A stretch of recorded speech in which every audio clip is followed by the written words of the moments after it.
snaží narovnat, takže tou ruční brzdou si můžete pomoci. Z předchozího souboje tedy postoupil Lakatoš, no a my sledujeme další z těch čtvrtfinálových soubojů a tedy už poslední, no a v něm je Kovačič a Wertheim.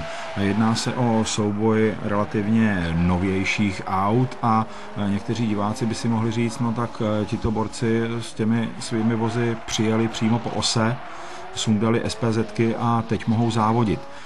Jsou mezi účastníky takoví jezdci, kteří takto provozují tento sport, anebo každý už si tu svoji závodní techniku vozí na podvalníku, stejně jako v jiných motoristických disciplínách?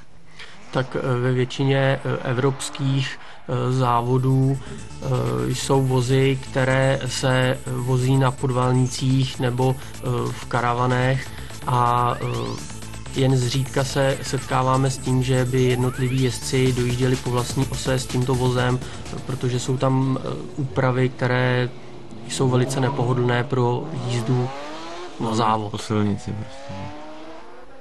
Bývají časté i střety při závodech, po kterých se musí hodně opravovat, když vidíme, že ta auta jezdí velice těsně u sebe.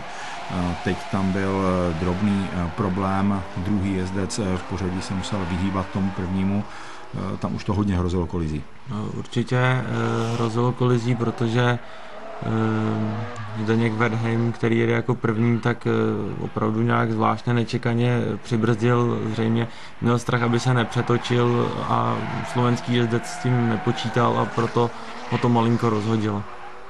A došlo k tomu přetočení jeho vozu a zrovna slovenský jezdec jezdí po vlastní ose, takže by bylo asi velice komplikované to vozidlo dopravit na Slovensko jiným způsobem než po vlastní ose. Tímto pádem vlastně i tím drobným strachem